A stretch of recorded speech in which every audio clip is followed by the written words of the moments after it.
Well, our next speaker is Dan Armour, and he's the manager of technical services for the Joy Machinery Company, mining machinery company. There we go. Joy Mining Machinery, we're part of Joy Global. Joy manufactures underground mining equipment, while P&H, our sister company, manufactures surface mining equipment. And we are the leading supplier of underground and surface equipment and services globally. So what I'm going to talk to you today I'm going to go through this continuum, if you will, of different activities in the mining process and show how we're leveraging 3D content to help our customers achieve optimized processes. So, you know, it always starts with safety. When I go to a coal mine, the first thing that happens in any meeting is they have a safety share or something. And so maybe we should have done that here. Watch out for the tripping hazards and that sort of thing. Exits are here, those kinds of things. So safety comes first in everything that we do. And largely the U.S. mining industry, unlike what maybe popular opinion is one of the safest industries in the world as a result of that focus on safety. We'll look at operation, maintenance, troubleshooting, repair and replace, part requisition, and the last two, automation and process monitoring, are more on the future scope. So I'll talk about that a little bit. From the safety standpoint, visual safety training, at the end of the day, delivers a safer workforce. If I give you, I go to a coal mine sometimes, it kind of argue the opposite point, and they give me a checklist before I enter the property, and it says I'm going to do these 5 things. Whereas if I had a set of pictures of things that I could do, I'd probably be much better off. So what I'm going to show you now is an example of a tool we might use for this safety type training. Everybody knows what this is, right? Xbox controller. Maybe if you're younger, you're more familiar with it. But what I've got now is I've got my long wall set up. How many people know what have seen a long wall before? Okay. Long wall system, couple out there. So a long wall system consists of 3 major components: the shearing machine, the roof supports, which hold up the roof. It's a little hard to see that here in this shop environment, as well as the face conveyor, which conveys the coal out. So, I could have said that. I could have had a slide. I could have had a point. But now that you've seen those 3 things, you're probably going to remember that much more. Now, in this environment, I can go around and talk about, well, obviously you don't want to get in a tangle with these things, right? It looks like a Terminator sort of thing when those things are spinning at 100 RPM.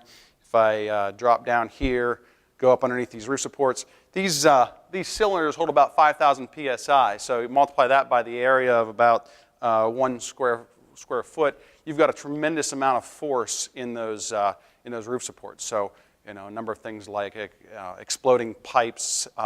These roof supports are constantly moving under automation, so you're going to want to be real careful when you're walking down the face.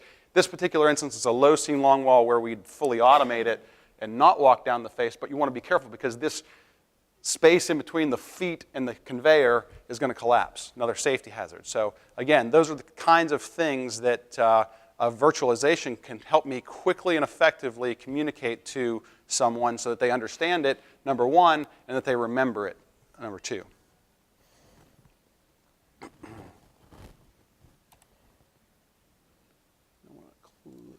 Is that great?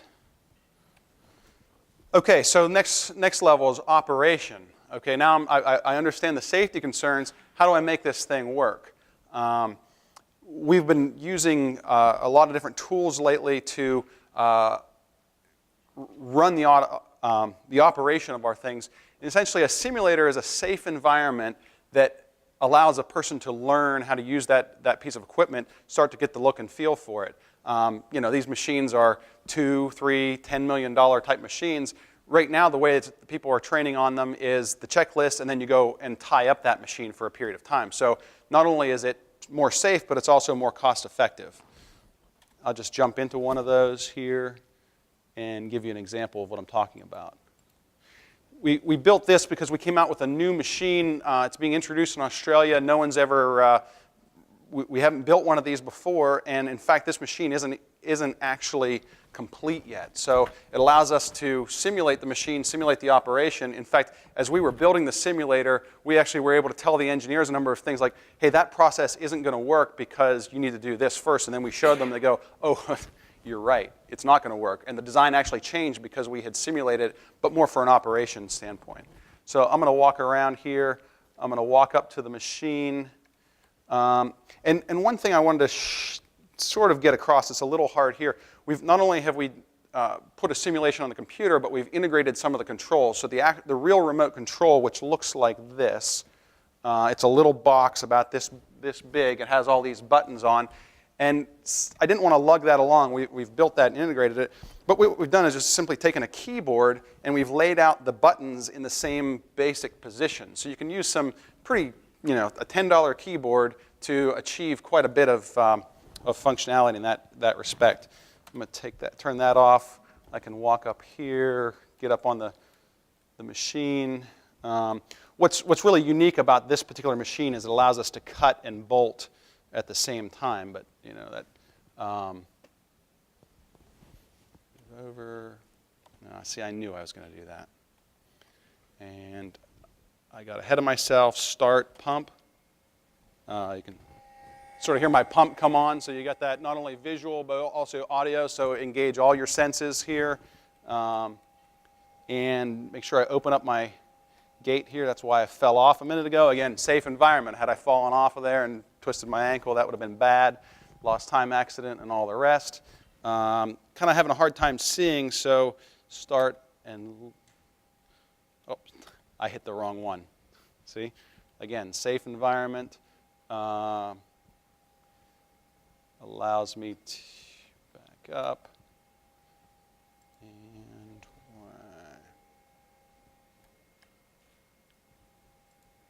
some reason it's not letting me do that. But I'm going to go up here, have a look at the, I'm going to go start and start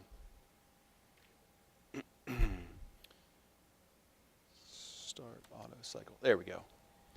And so you can see my cycle's running.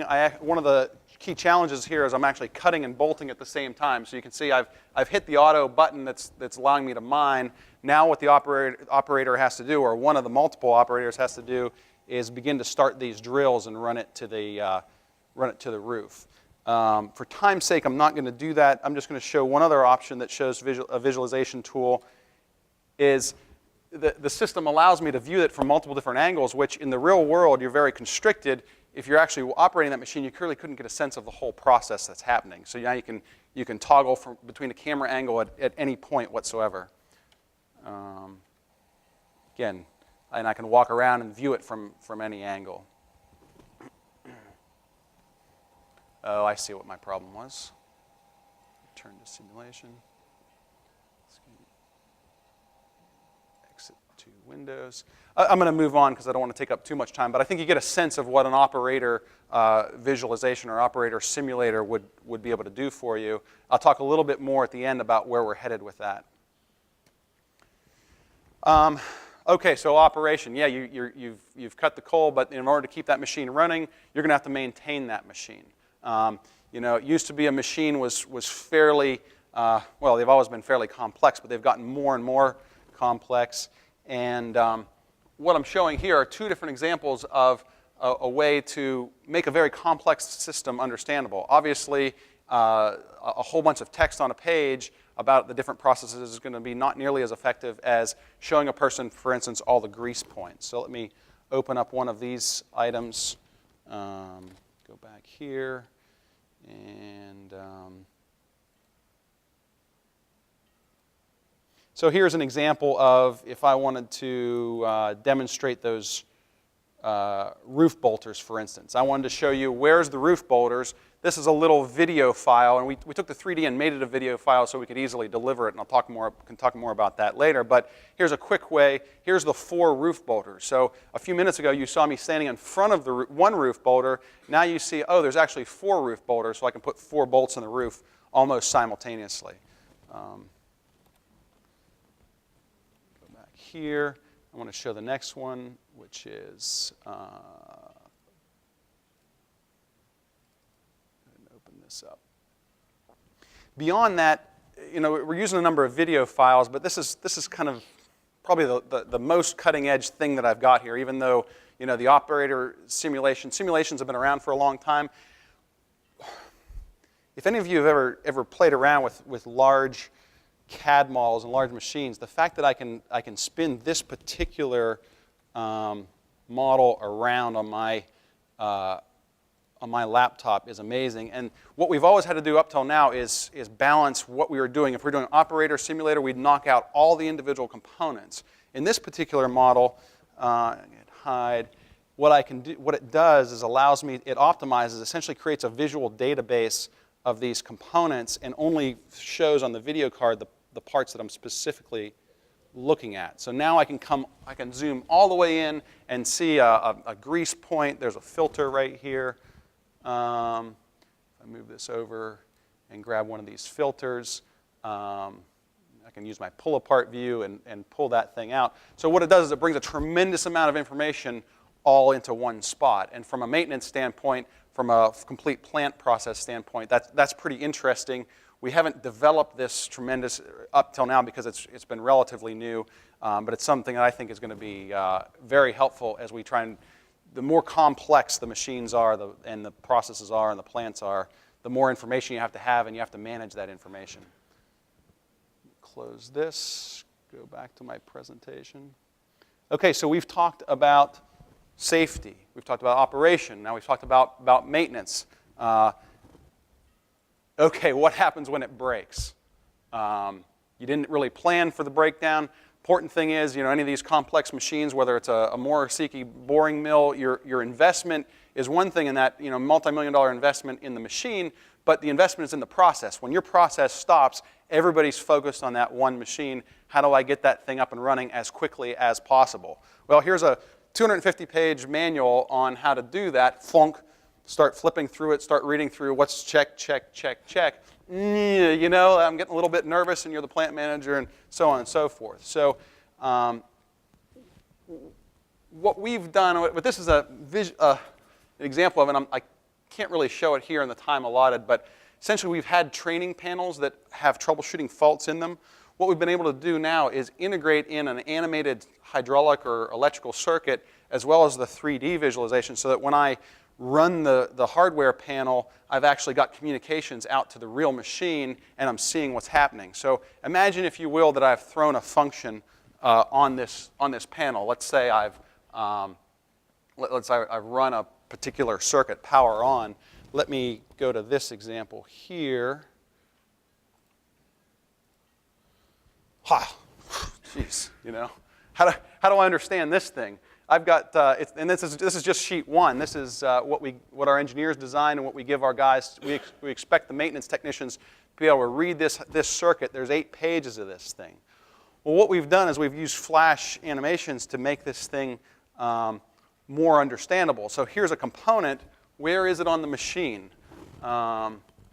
Now I can zoom in, I can have another look at it. So we've used something actually fairly simple with just a number of pictures, and anyone can go out and take a bunch of pictures, organize it in such a way that it's intuitive so that I understand what component. So let's say you've got your high-end troubleshooter and a bunch of new guys, and you say, hey, I need you to replace this thing. The example, I was at a mine one time, and he's like, the problem is I know when my maintenance technicians hang up the phone, they're looking at each other and going, do you know where it is? Do you know where it is? Do you know what he's talking about? And so what you want to do is maximize that. If they had a tool like this, they could actually find that piece, that item.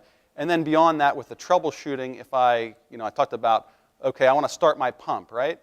That's the first thing you got to do to get a hydraulic circuit going. What this does is it animates the circuit, shows all the different control voltages, all the different high voltages, and then I can hit the play. I can hit the play button.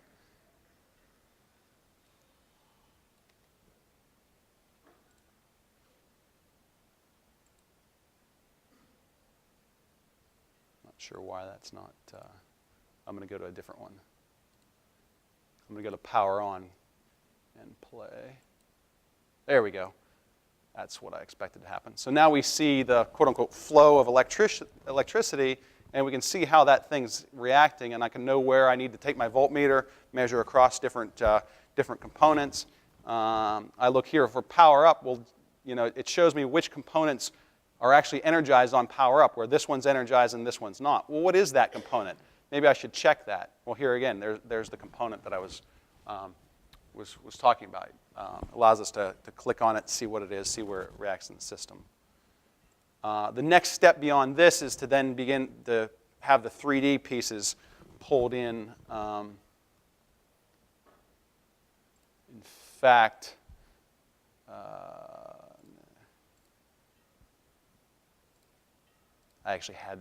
it reminds me, I had a 3D image in here, but I forgot about it. But I'm going to move on. I think you get the general idea. Close. Okay, so I know what component I need. I know how to replace it, but now I've got to procure that part because, I don't have one on the shelf, right? So parts requisition. Okay, I've got a parts list. Well, that's interesting. What we've traditionally had is a part number and a description. What we're trying to do is leverage our CAD data because we've got an image of every single one of these. We've got a 3D file. The engineers built it. We're taking a photograph, a quote-unquote photograph, but not a real photograph, a CAD photograph, a JPEG, and putting it into our parts system so that when someone clicks on that part, they can actually see it. So there's two things. Number one, finding the particular part, and this is an example. I'm actually hooked out live to our online system so that our customers can access. This isn't, I want to be clear, this isn't fully implemented, but this is where we're headed. But this is running live, so now I can see the gathering head here, which is one of the major components. If I go into the actual kit, now I can see my parts list on the side, and I see my parts. How's that showing up here? Okay, I have a problem with this pin. I think that's the one I need to replace, but what does it look like? So what we've done is things like this, where now we have the actual image of that pin. Maybe that pin's sitting on the shelf, and you've got one that's round. This one I see, now that I can see an image of it, it's got a slice across the back. And if I have a round one, I'm like, oh, this one should work, right? Well, probably not if it needs that slice across the back. And we all know what it's like when you show up with the parts and you put it on. Oh, that doesn't fit. Well, how come? Well, it's even worse in a coal mine because you're like 6 miles from the surface. So you've sent a guy to get it. He comes back. You're like 3 hours later when you show up with the parts. If you've showed up with the wrong parts, my manager's not real happy at that point. So I think that gives you a sense of it. Then the next level is, okay, now I've got the parts. Now what am I going to do with them? And that is, I'll go briefly back to my slide, which is this. Okay, now I'm going to repair and replace. Well, traditionally this is the image that we gave you in the tech manual, which is great. I mean, our artists did a good job, but yeah, Christmas morning, I put my kid's bike together and I've got 10 parts back in my hand. I'm like, everyone's done that. That's just kind of, you try and put together. If we can solve that problem and get it done right the first time, these visual procedures could improve the speed as well as the quality. And I'll give you a quick example of that. How am I doing on time? Oh, not keeping track. That's great. So I'll run back out here again. This is what we've put online. We've been experimenting with using XML documentation so that you're not giving people documents, you're giving people chunks of content, and we're tagging it such that that content can be accessed in these small chunks as part of the control system, a number of things. In this particular example, what we've done is we've integrated the 3D into this process. This is our typical process and our typical image, but that image was used to create this example where every step is integrated into the, and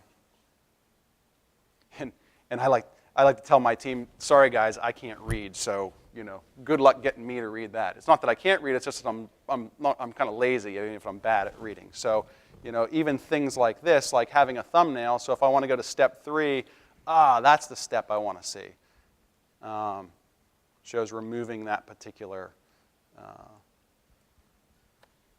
tool. Again, point is that the visualization helps you do it more quickly, helps you understand it more accurately, and and saves you time, money, safety, all of those things.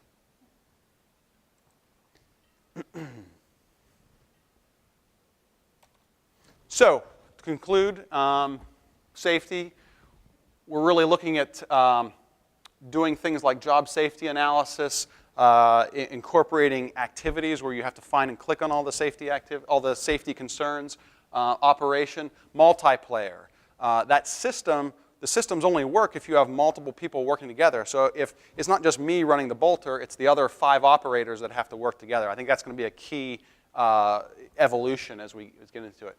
Maintenance, linking up the process sheets, links into asset management so that I could deliver to my customers when they click on something in their asset management system, they get the process sheet pulled down.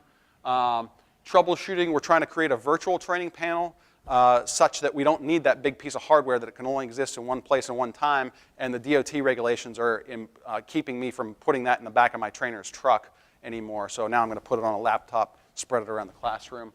Repair and replace, we just need to do more and more of that. Parts requisition, we're trying to drive a 3D table of contents, so you're actually clicking on the machine, on that 3D thing to get to the part instead of clicking on part numbers. And then these last two, process monitoring and automation. Process monitoring says that, if any of you have ever played Call of Duty online, it's like, well, how do they get all this visualization so that I'm in Florida and my friend's in Pittsburgh and we're playing together on it? What's happening is it's actually running and it's only sending 1s and 0s across the internet saying, okay, a guy just came around the corner and fired a shot. The 1 and 0 is the bullet coming at you. We could use that same technology for a piece of equipment that's underground, get that information of the position of it and get it to the surface, and then show a visualization of where that surface is, or where the machine is, and actually physically watch it, view it from all kinds of different angles live. I think that's really interesting. And then even the automation, just, we're going to do this automation sequence, but now let's run it and test it and visualize it and see it. Ooh, I don't want to do that because I didn't realize it was going to do these things. So those are some of the areas where we're going in each one of these, but appreciate your attention, and I'll turn it back over to you.